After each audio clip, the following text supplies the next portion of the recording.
حضرت حبیب اجمی اپنے ابتدائی دور میں سود پر قرض دیتے تھے، اور اگر مجبوری سے مقروض قرض ادا نہ کر سکتا تو نہ صرف قرضہ وصول کرنے اس کے گھر جاتے بلکہ سود کے ہمراہ جرمانہ بھی وصول کرتے، اور اپنے گھر کا گزر بسر صرف سود سے حاصل ہونے والی آمدنی سے کرتے۔ ایک بار ایک مقروض کے گھر سے بھیڑ کا سر سود میں وصول کر کے لائے اور بیوی کو پکانے کے لیے کہا۔ جب سالن تیار ہو گیا اور کھانے کے لیے نکالنا چاہا تو دیکھا سارا سالن خون میں تبدیل ہو گیا ہے۔ بیوی نے خدا خوفی دلاتے ہوئے کہا، یہ سب آپ کی سود خوری اور کنجوسی کی وجہ سے ہوا۔ آپ کو اس سے بڑی عبرت ہوئی اور وعدہ کیا کہ آئندہ میں ایسے کاموں سے تائب ہوتا ہوں۔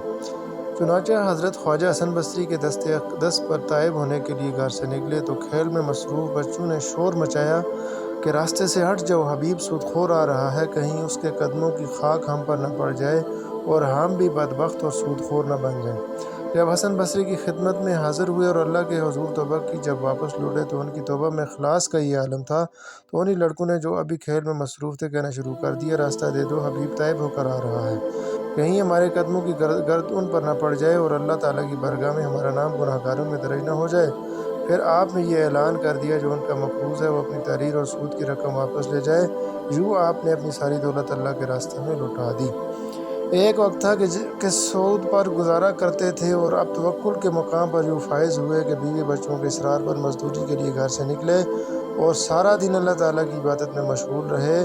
جب شام کو گھر پہنچے تو اہلیہ نے مزدوری کے بارے میں پوچھا تو کہنے لگے، جس مالک کے ہاں میں نے مزدوری کی ہے وہ بہت کرم والا ہے، اس کی کرم نوازی سے مجھے شرم محسوس ہوئی کہ اس سے اجرت طلب کروں، وہ ضرور جلد ہی ہماری طلب کو پورا کر دے گا۔ جب 10 دن اسی طرح گزر گئے اور شام کو اسی فکر میں واپس آ رہے تھے کہ آج گھر جا کر بھوک سے مارے گھر والوں کو کیا جواب دوں گا، گھر پہنچے تو اہل خانہ کو خوش و خرم پایا، اندر سے کھانے کی خوشبو آ رہی تھی۔